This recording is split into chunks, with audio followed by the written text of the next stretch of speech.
Welcome back, everybody. Now, for this movie review and the next movie review, it's kind of like a part 1, part 2 type thing. This first movie is the one that originally brought this type of stuff to America from Japan, and the second one is the sequel to this movie, so it's kind of like a part 2 in the series. Both this movie and the next movie I want to review are, yes, live action movies, unlike Vampire Hunter D. And the first movie is The Ring. You know, it's smash hit. And it's got Naomi Watts, Martin Henderson, and Brian Cox in it.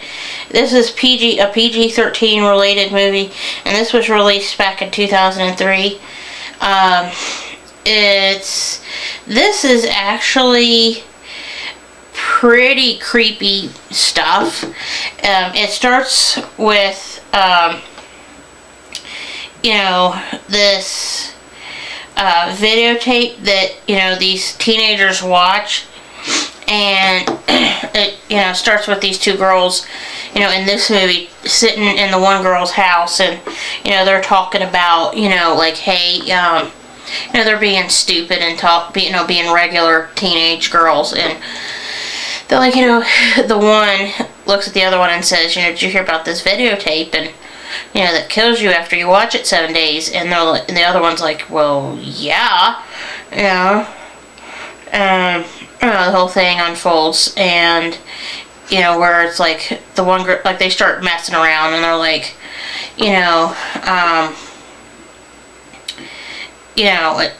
you weren't out with your boyfriend last weekend, and the other one's like, yeah, I was.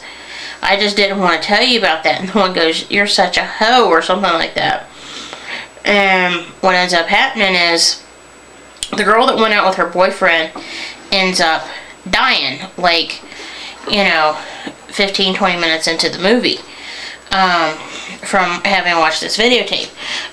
Naomi Watts' character is the aunt of the girl that died, and the girl's mom, who is either the sister-in-law or the sister of Naomi Watts' character, asks Naomi Watts' character to, please investigate what was going on and why the girl died.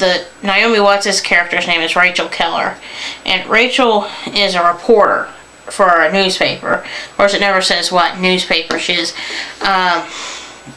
but the movie is just completely crazy, scary, and it involves, like, a well and, things on television like that there. It is just, just amazingly good. And it's like it says right here on the cover, before you die, you see the ring. It is just, this movie, I guarantee you, will just shock the tar out of you. And the ending, by the time the movie's over, you feel like you got ran over by a truck. It's just, wow. I'm not going to tell how it ends, but it's like a wow ending. It's like one of those things where, like, you never saw it coming type thing. But anyway, I do recommend this movie, but I would not recommend watching this with your younger kids, like 8, 9, 10-year-olds, because it'll scare them pretty bad. It will, trust me, because this is truly a scary movie. But I do recommend it, and I do enjoy it. So, that's all I got to say about this movie in particular. Now, I want to do part 2 here, so I'm going to pause here and go get the other video, alright? Hang on.